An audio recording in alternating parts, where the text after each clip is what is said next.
The photograph was the beginning and the end of it all. It was a sepia-toned ghost, a formal portrait of a woman Elias Vance had never met, his great-aunt Esther. She stared out from the frame with eyes that were unnervingly clear, a faint, almost imperceptible smile on her lips.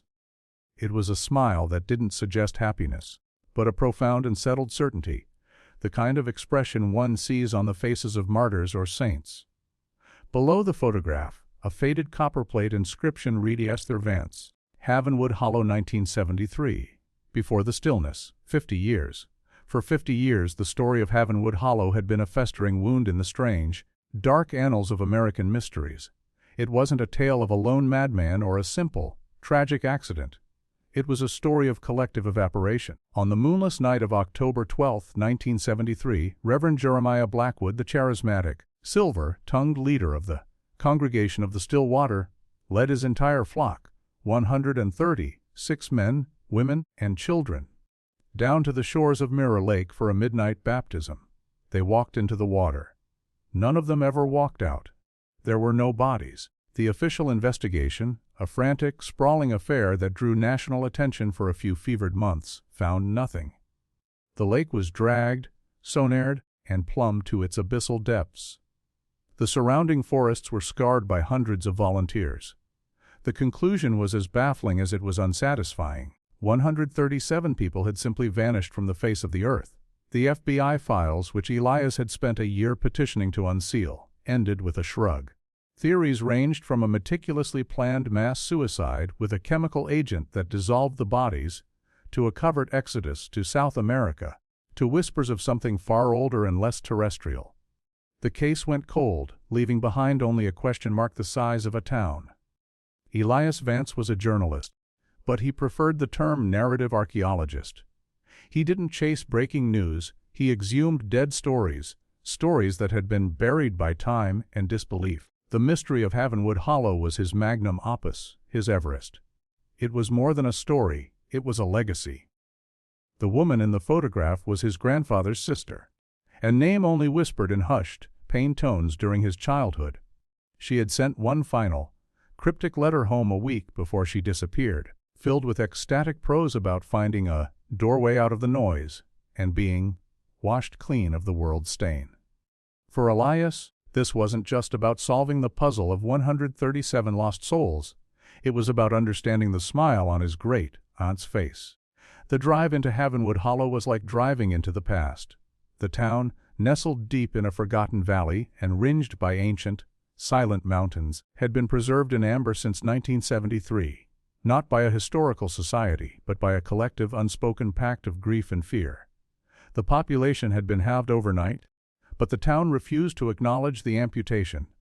The houses of the vanished still stood, their gardens tended, their mailboxes empty but polished.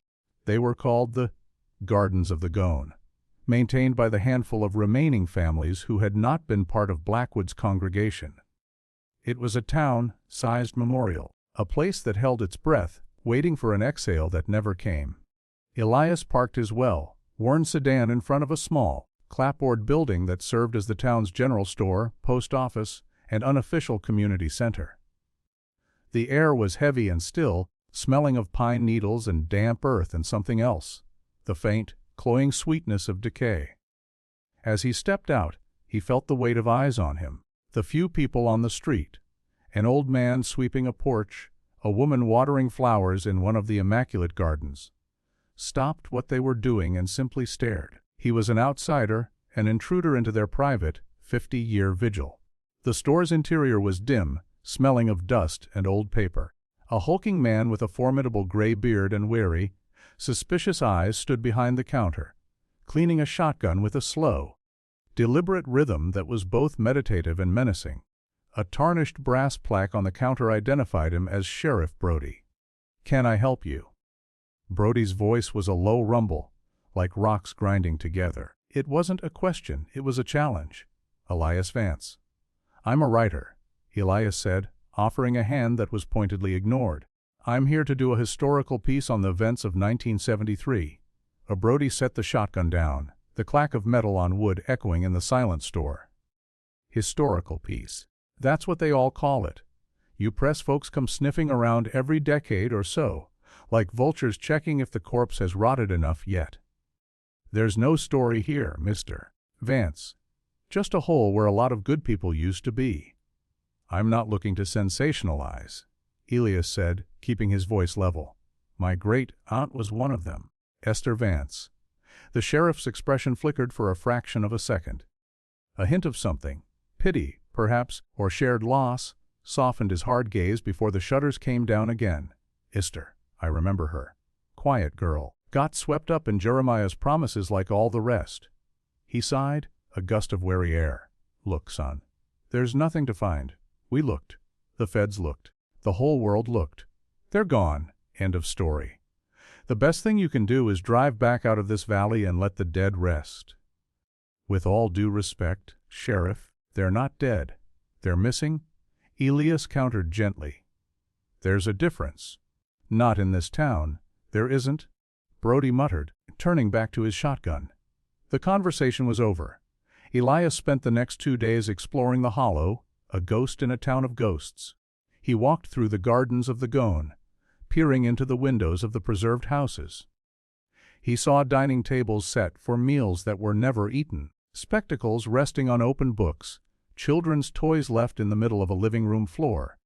It was a town of 130, 7 Mary Celestes. The effect was profoundly unsettling, a curated apocalypse. He documented it all with his camera, the silent clicks of the shutter feeling like sacrilege. He found the church. It wasn't in the town proper, but a mile out, a stark A-frame structure of dark wood built on a rise overlooking Mirror Lake. The congregation of the Still Water. The building was unlocked, as if awaiting its congregation's return. Inside, the air was thick with the scent of pine polish and something else, something ozonic and strange, like the air after a lightning strike. Dust motes danced in the light filtering through a single, large circular window behind the pulpit, a window that perfectly framed the vast, placid surface of the lake below.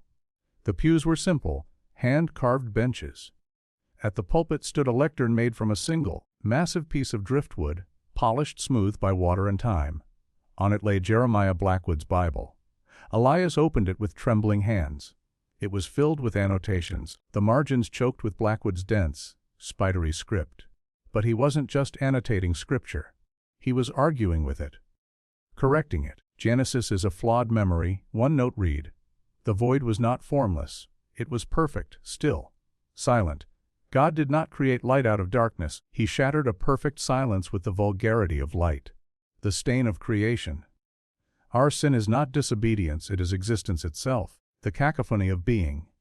Elias felt a chill that had nothing to do with the autumn air.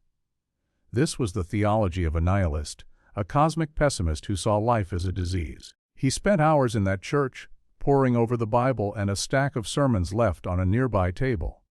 Blackwood's prose was hypnotic, seductive. He wrote of the world as a noisy, chaotic prison, and of Mirror Lake not as a place of Christian baptism, but as something far older. He called it the aperture, a place where the veil between the deafening world of flesh and the great stillness was at its thinnest. The baptism was not about being born again in Christ, it was about unbirthing oneself from reality. It was an escape. The more Elias read, the more he understood the power Blackwood held. In a world of economic downturn, political turmoil, and the messy anxieties of modern life, he offered an exit. A clean, quiet, final peace. He wasn't a con man selling snake oil, he was a poet selling oblivion, and he believed his own verse with every fiber of his being. But reading sermons was one thing. To truly understand what happened, Elias needed to speak to the only person who was there that night and lived to tell the tale, the one who didn't go into the water. Her name was Alara Mayhew. In 1973, she was 16 years old and betrothed to the sheriff's younger brother, both of whom were devout followers of Blackwood.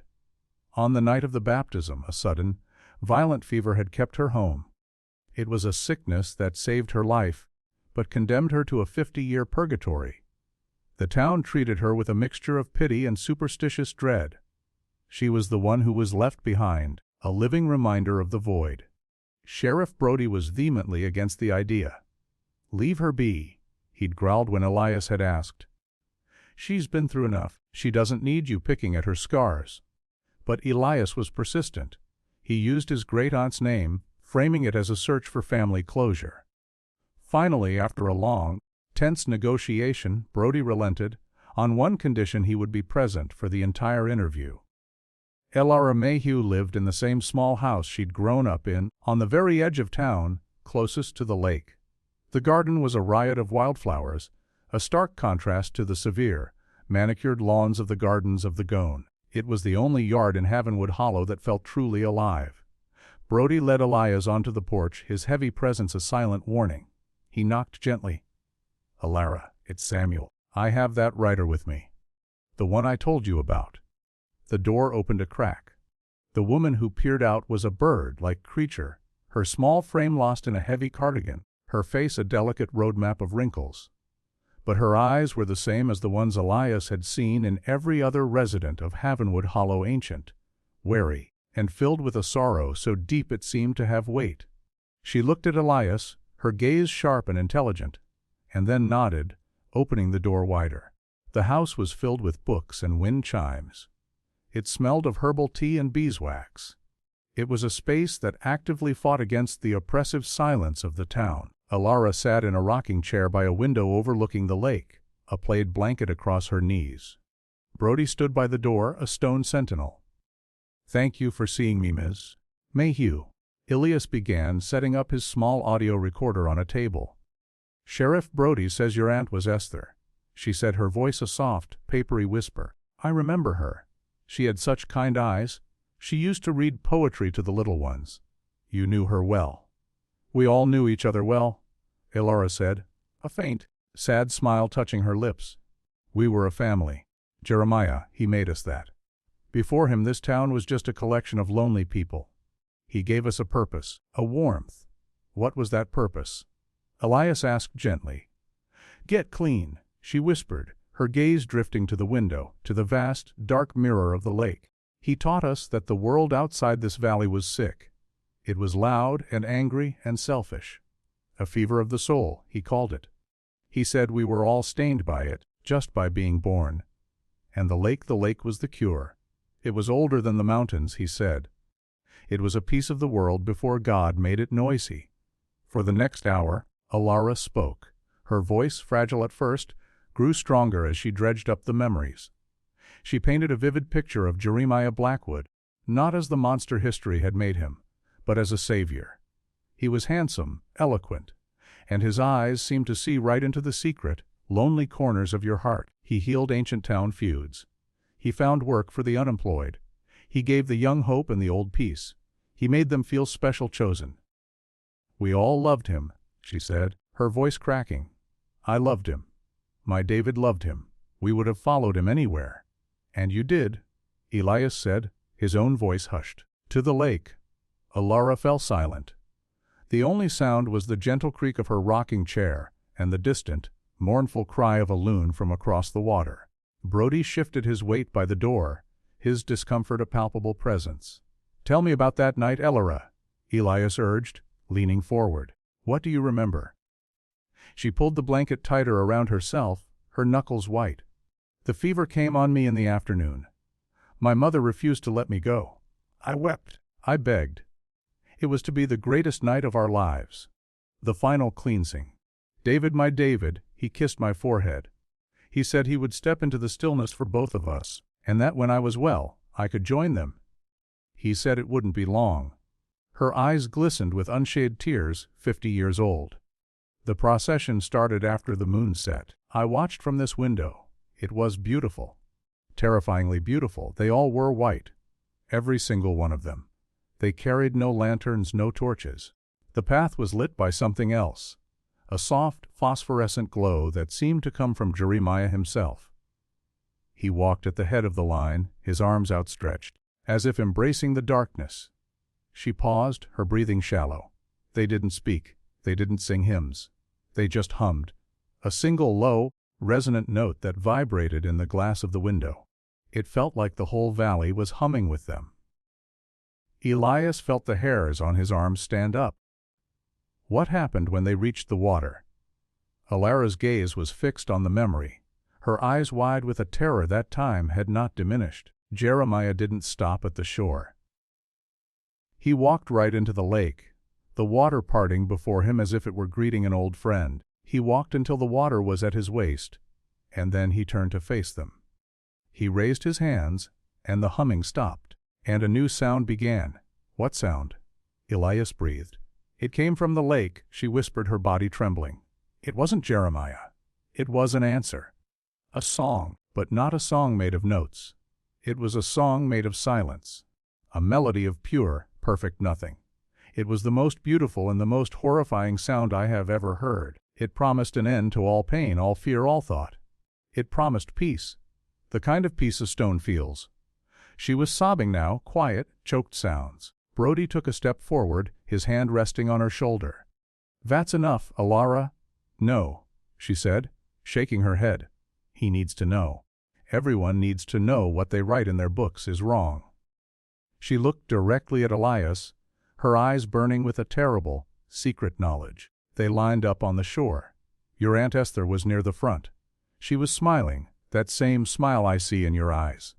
David was beside her. He turned and looked back at my window, and he waved. Then, one by one, Jeremiah beckoned them forward.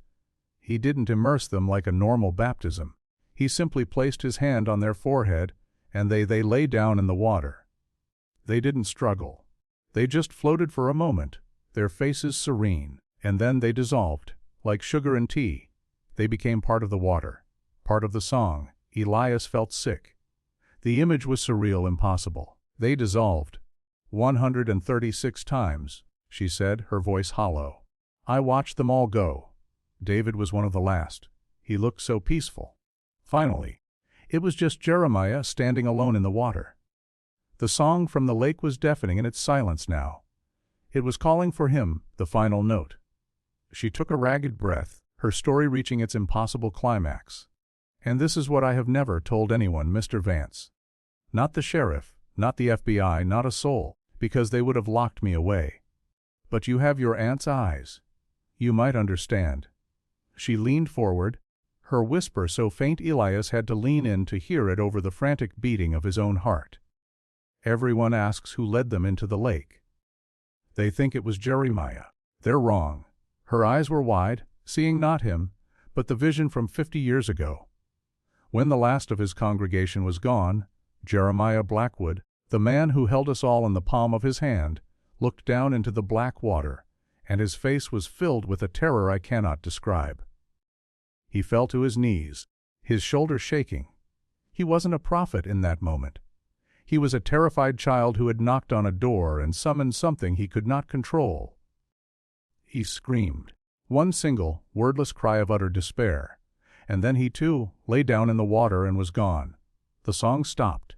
The lake was just a lake again, and I was alone. She fixed her gaze on Elias, the secret she had carried for half a century finally delivered. Jeremiah Blackwood didn't lead them into that lake, Mr. Vance. He was the final sacrifice. He wasn't a shepherd leading his flock to salvation. He was just the first one to hear the song coming from the water. And he mistook a predator's lure for the voice of God. The drive back from Alara Mayhew's house was a journey through a vacuum. The old truck's engine seemed unnaturally loud, a profane intrusion into a silence that now felt less like an absence of sound and more like a presence in its own right. Elias sat in the passenger seat, Alara's final, whispered words echoing in his mind. He mistook a predator's lure for the voice of God. Sheriff Brody gripped the steering wheel, his knuckles white, his gaze fixed on the road with an intensity that suggested he was afraid the world might dissolve if he looked away. They didn't speak until the truck was parked back in front of the general store, its headlights cutting two lonely cones into the deep twilight. The town was battened down for the night, the windows of the houses dark eyes in the gloom. "You will not write that," Brody said, his voice a low, dangerous growl. He didn't look at Elias. What she said, the truth. Elias countered, his journalistic instincts warring with the primal fear crawling up his spine. The ravings of a sick, old woman who's been alone with her ghosts for 50 years. Brody snapped, finally turning to face him. The sheriff's face was a mask of furious denial, but his eyes were filled with a desperate, hunted look.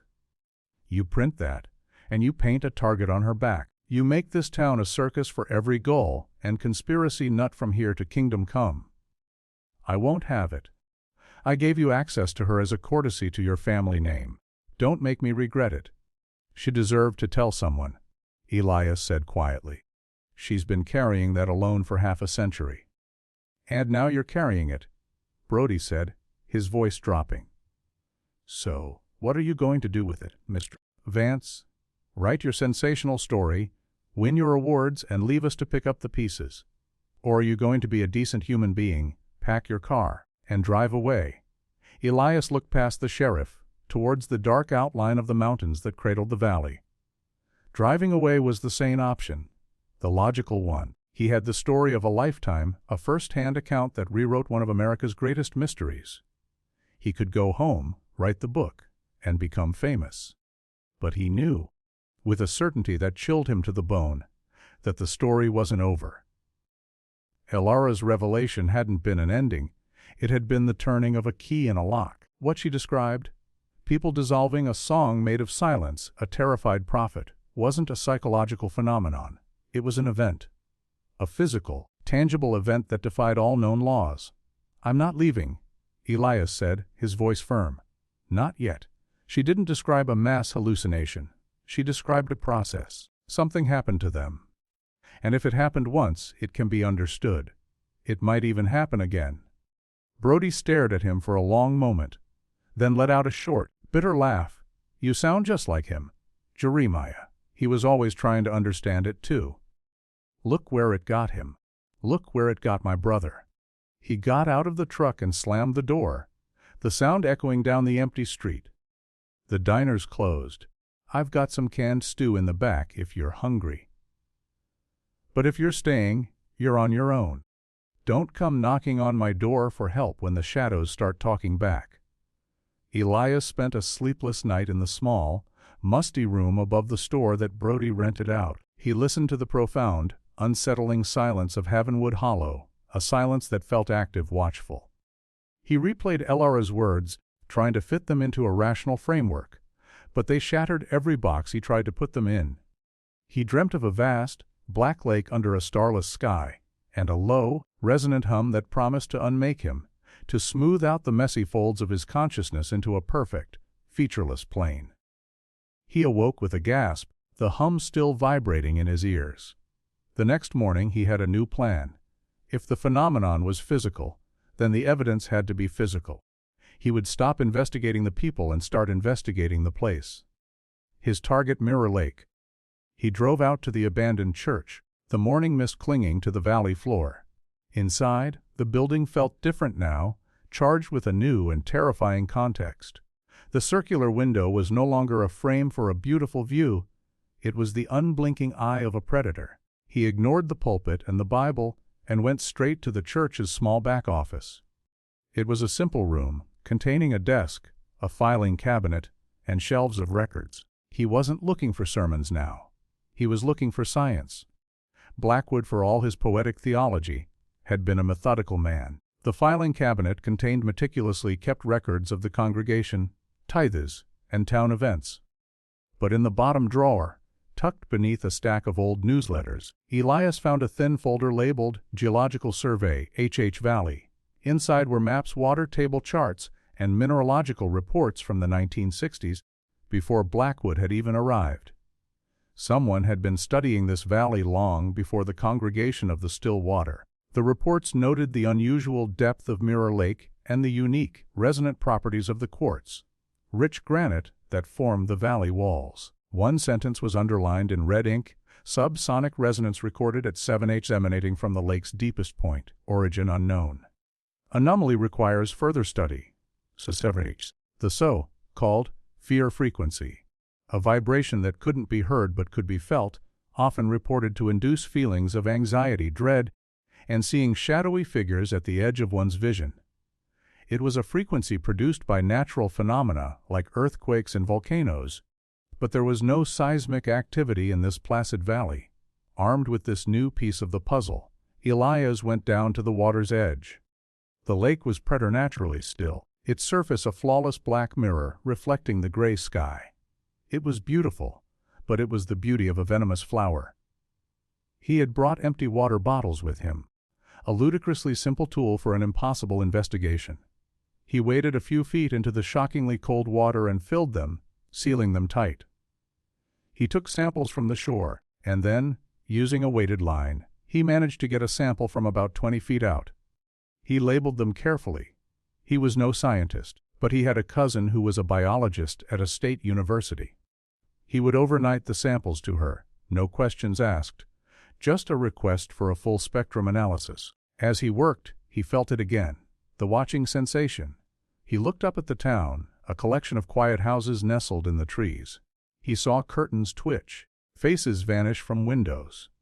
The remaining residents of Havenwood Hollow, the ones who hadn't followed Jeremiah, were watching him. They weren't just grieving, they were guarding.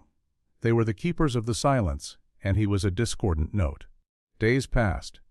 Elias delved deeper into the town's official archives, which were housed in the dusty basement of the town hall. He was looking for a pattern, for any record of strange disappearances before 1973.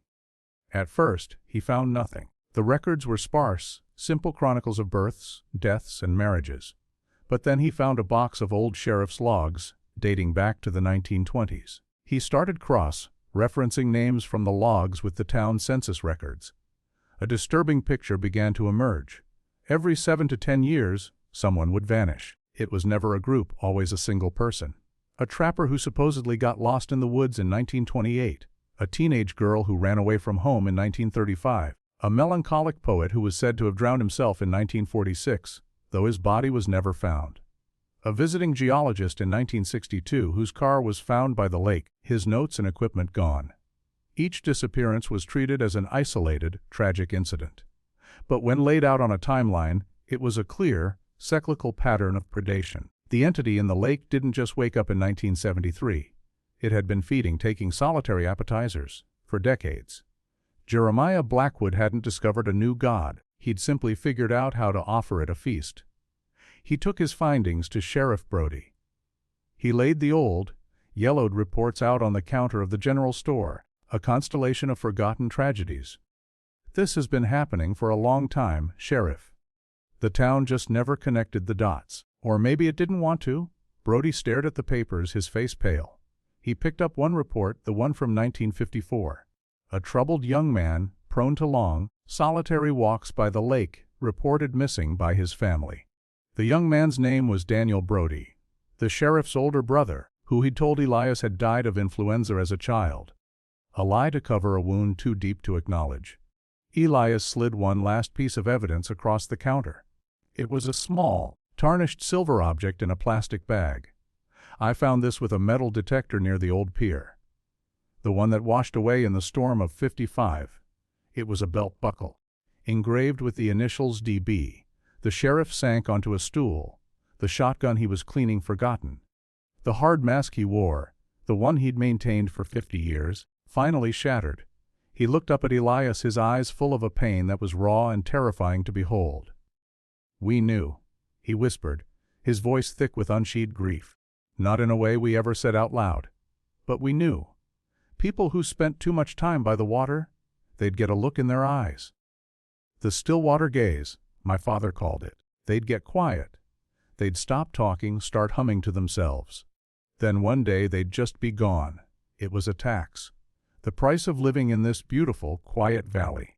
A sacrifice to the silence." He ran a hand over his face. "When Jeremiah came, he didn't bring the sickness. He gave it a name, he gave it a purpose. He told us it wasn't a curse, it was a blessing. A way out. And we were so tired of being afraid, we wanted to believe him. My younger brother, James, he believed him. I didn't. I was a coward. I stayed behind. The wall between them had crumbled. They were no longer journalist and suspicious sheriff. They were two men bound by a shared, impossible truth, staring into the same abyss. That night the hum returned. It started subtly, a low thrum that Elias felt in his teeth. It was the same 7A's frequency from the geological report. But it was growing stronger, more insistent. It wasn't just in his head this time. A glass of water on his nightstand vibrated, tiny ripples disturbing its surface. The lights in his room began to flicker in time with the pulse. He wasn't dreaming, it was real. The lake was waking up. His presence, his questions, his poking and prodding, his noise, had drawn its attention. He rushed outside. The whole town was vibrating. A soft, blue-green phosphorescence, the same glow Alara had described, seemed to be rising from the ground, clinging to the trees. It was strongest in the direction of the lake. He got in his car and drove, his heart hammering against his ribs. He had to see. The church on the hill was bathed in the eerie light. The circular window glowed like a malevolent moon, and from within Elias could hear it. Not just a hum, but a chord. A melody of layered silences, just as Alara had described. It was a sound that bypassed the ears and plugged directly into the soul, promising an end to everything, a sweet, final dissolution. It was the most seductive and terrifying thing he had ever experienced. It pulled at him, beckoned him, told him to come down to the shore, to lay down his burdens, to get clean. He fought the urge with every fiber of his being, gripping the steering wheel until his knuckles were bone white. He threw the car into reverse and sped back to the town, the silent song chasing him all the way. He burst into the general store. Brody was there, standing in the dark, a rifle in his hands. He had heard it too.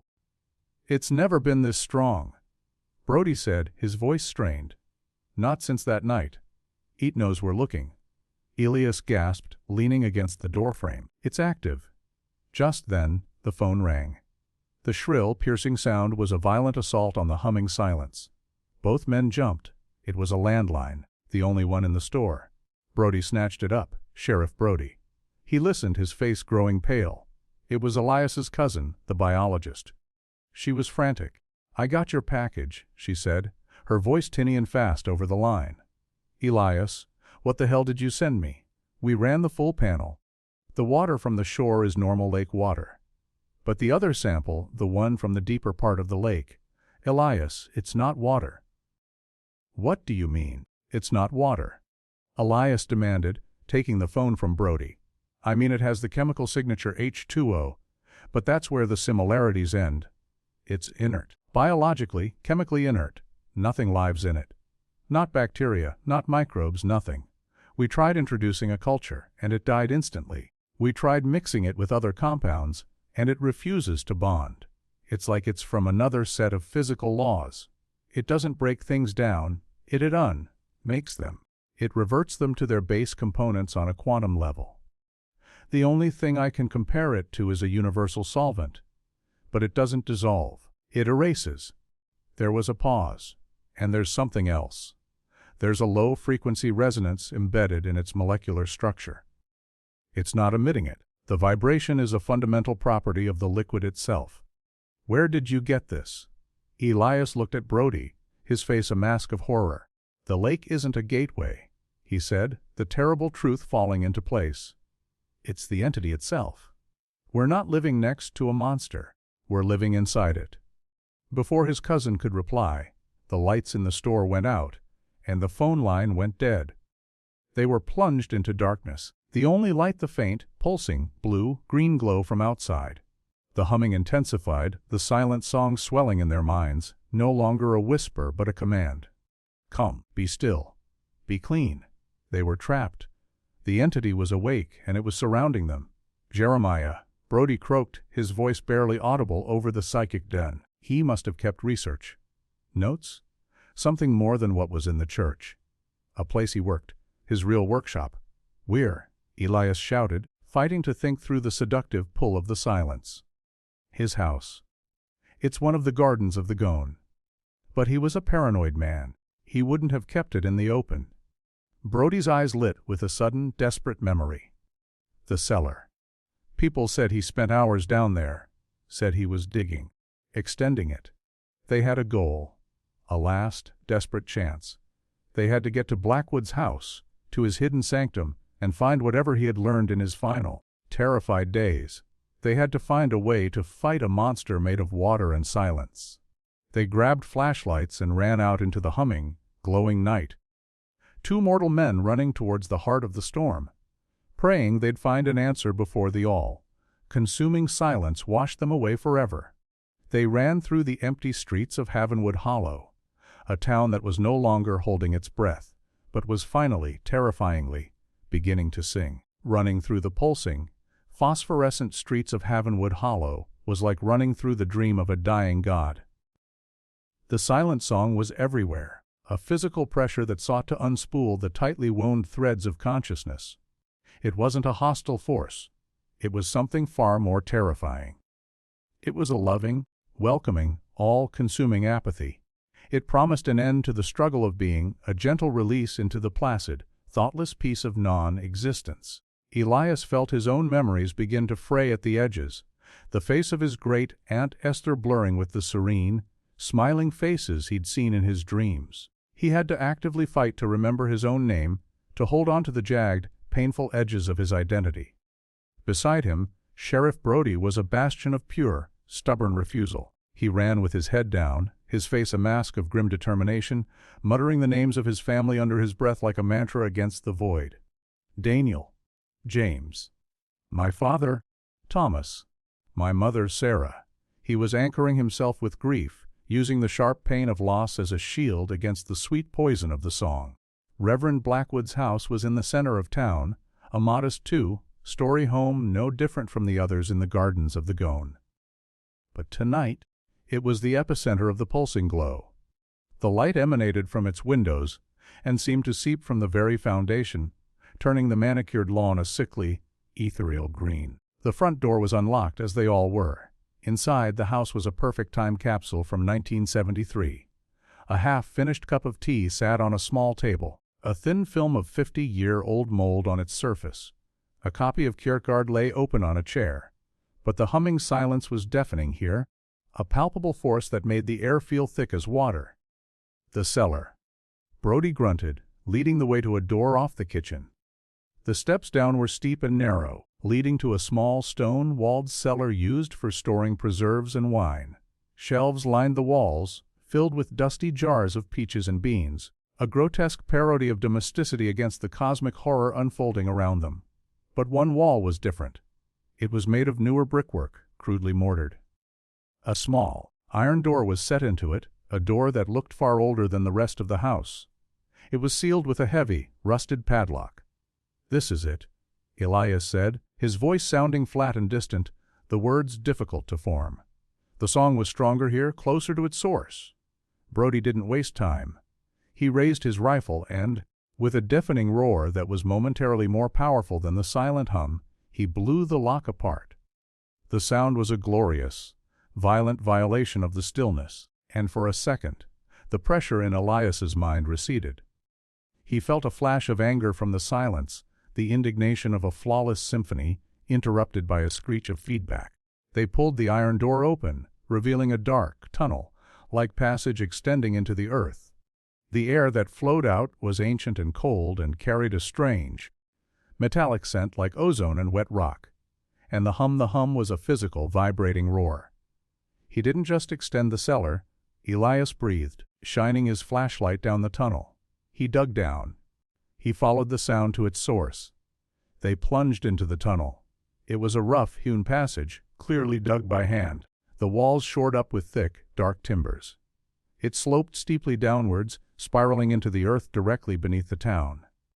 After about 50 yards, it opened into a vast, natural cavern. The sight that greeted them was one of biblical, terrifying grandeur. The cavern was a geode of colossal proportions, its walls lined with massive, crystalline formations that pulsed with the same blue-green light. They were the source of the glow. But the true marvel was the center of the cavern. A pool of black, glassy liquid, perfectly still, fed by a slow, steady drip from a single, massive stalactite above it. It was a dark mirror of the lake on the surface, the very heart of the entity. This was its mind, its core. And on the edge of this subterranean pool stood Jeremiah Blackwood's true workshop. It wasn't a place of prayer, it was a laboratory. A long workbench was littered with scientific equipment that seemed impossibly advanced for 1973. Oscilloscopes, signal generators, strange copper coils wrapped around quartz crystals, and wiring that snaked across the floor, some of it leading directly into the black pool itself. This was where Blackwood had studied the entity, where he'd learned its language. And on the wall, pinned like a madman's tapestry, was a huge hand-drawn chart. It was a cartography of silence. Elias and Brody stared at it, mesmerized. Blackwood had mapped the entity's frequencies. He'd identified the primary 7/8 hum, but he'd also charted dozens of others, complex harmonic layers that he'd labeled with esoteric names. The frequency of forgetting, the chord of being, the invitation. It was the sheet music for the song of dissolution. But one frequency was circled in red, over and over again. It was labeled with a single, desperate word, dissonance. He wasn't just trying to understand it. Elias whispered, a horrifying realization dawning on him. He was trying to amplify it. The equipment, the church, the A-frame design. It wasn't a place of worship. It was a parabolic dish! He built a massive acoustic amplifier to broadcast the lake's song to his congregation. He pointed to a set of journals on the workbench. They were Blackwood's final, frantic entries. Elias grabbed the topmost one and flipped it open, his flashlight beam dancing across the page. The confident, poetic script from the Bible was gone, replaced by a desperate, terrified scrawl. It spoke to me. I thought it was God. The silence was so pure, a release from the agony of the world. I promised my people a cleansing, a quiet path home, but I was a fool, an arrogant, blind fool. The silence is not an absence.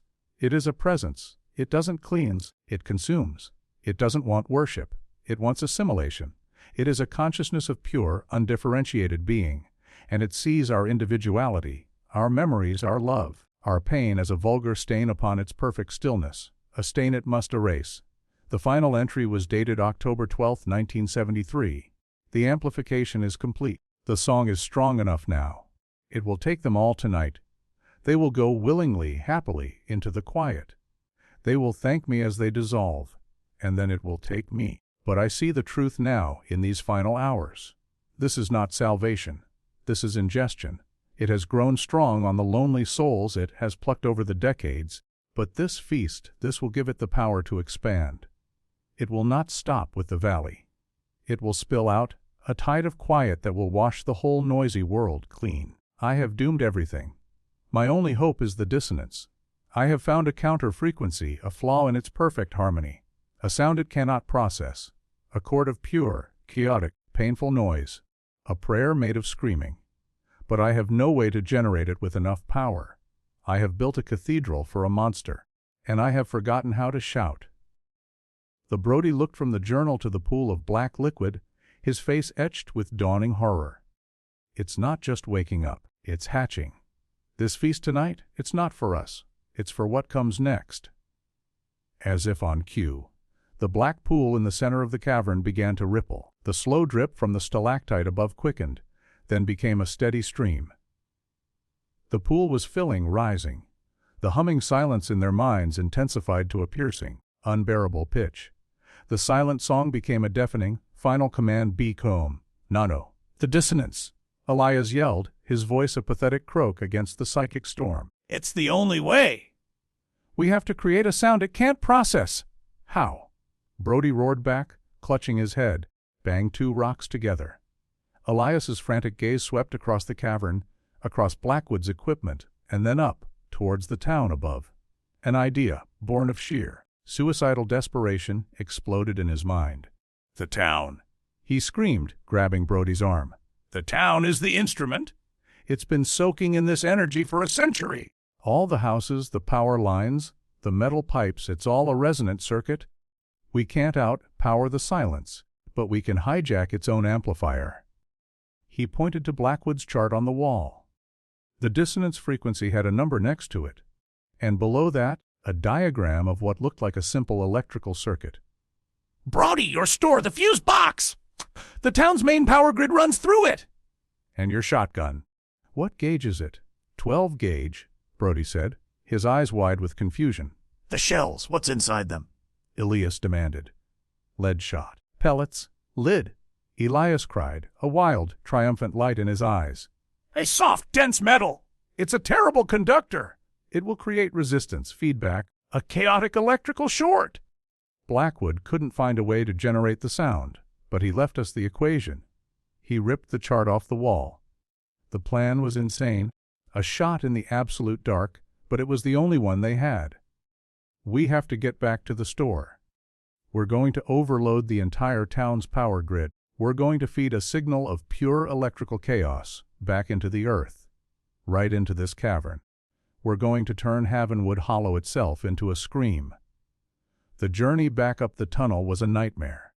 The black liquid from the pool was beginning to seep up the passage, a silent, rising tide of erasure. They could feel their thoughts, their very sense of self, being pulled apart. Elias focused on the diagram, on the numbers, on the physics. Brody focused on his litany of names, his voice now a raw, desperate shout in the darkness. They burst out of the cellar into the house, then back into the glowing street. The phosphorescence was brighter now, the air thick and electric. They could see it happening. The gardens of the gone, the houses of the vanished, were beginning to lose their sharp edges. Their foundations were blurring, dissolving into the pulsing green light, being reabsorbed by the entity. The town was being eaten. They sprinted the final 100 yards to the general store, the psychic pressure so intense that Elias stumbled, his vision graying out. Brody hauled him to his feet, roaring his brother's name, JMS, and dragged him the final few feet. Inside the store, Brody went straight to the main fuse box on the wall, a heavy industrial panel, and ripped it open. Elias spread the chart out on the counter. It's a feedback loop.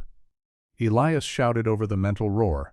We have to bypass the main breaker and create a direct short, but it has to be channeled through something that will create a chaotic, dirty signal. Brody understood. He broke open a 12-gauge shell with a pair of pliers, spilling the tiny lead pellets into his hand.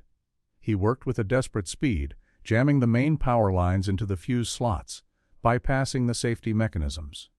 Then, using insulated gloves, he created a small gap in the circuit. It's going to blow the whole town's grid to hell, Brody yelled. That's the point, Elias screamed back. One has to be loud! On 3, I'll pour the pellets in to complete the circuit. It'll create a cascade of micro-arcing, thousands of chaotic signals at once. The dissonance. The floor beneath them was vibrating violently. The windows of the store were cracking not from sound, but from the sheer pressure of the silence. Outside, the world was dissolving into green light. On! Elias could feel his great Aunt Esther's presence, her serene, smiling face in his mind, beckoning him to let go. TWO. He saw Sheriff Brody's face, etched with 50 years of grief, finally finding a purpose for his pain. THRI.